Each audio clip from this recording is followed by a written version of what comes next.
लाडक्या बहिणींनो, KYC केल्याच्या नंतरही बऱ्याच महिलांचे 7 कारणामुळे येणारे हप्ते हे बंद होऊ शकतात. ते 7 कारण कोणते हे आपण या व्हिडिओमध्ये डीपमध्ये पाहणार आहोत. तत्पूर्वी तुम्ही अजून KYC केला नसाल, KYC करत असताना जर काही एरर येत असेल तर तुम्ही KYC रात्री 12च्या नंतर आणि सकाळी 6च्या आतमध्ये जर तुम्ही तुमची KYC करत असाल तर तुमची KYC ही पूर्णपणे होणार आहे. कारण दिवसा तुम्ही करायला गेलात तर तिथं OTP एरर येत आहे, म्हणजेच एरर येत आहे, KYC ही होत नाही आहे. त्यामुळे तुम्ही 12च्या नंतर आणि 6च्या आतमध्ये KYC करून बघा, तुमची KYC सक्सेसफुल होणार आहे.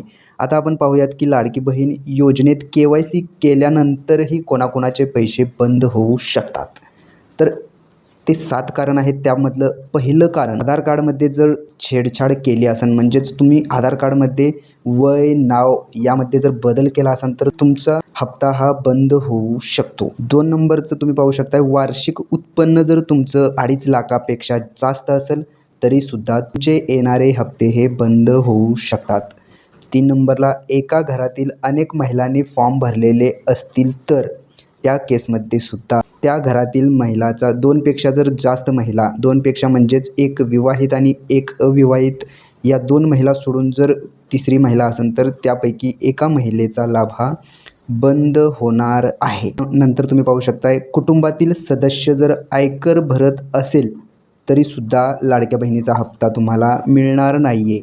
त्यानंतर नेक्स्टला पाहू शकताय, जर घरात शासकीय कर्मचारी असेल, म्हणजेच तुमच्या घरात जर कोणी शासकीय कर्मचारी असेल तरीसुद्धा तुम्हाला तुमचा हप्ता मिळणार नाही आहे, तुमचा हप्ता बंद होऊ शकतो.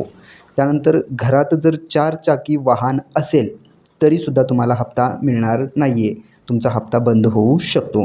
आणि लास्टला 7 नंबरला पाहू शकताय, जर तुम्ही इतर सरकारी योजनेचा लाभ घेत असाल तरीसुद्धा तुमचा हप्ता हा बंद होऊ शकतो. तर या 7 कारणामुळे भरपूर महिलांचे येणारे हप्ते हे बंद होऊ शकतात. आता ही KYC पूर्ण झाल्याच्या नंतर आपल्याला समजणार आहे की किती महिला अपात्र झालेल्या आहेत आणि त्या महिलांची यादी कसं पाहायचं हे सुद्धा आपण येणाऱ्या व्हिडिओमध्ये पाहणार आहोत.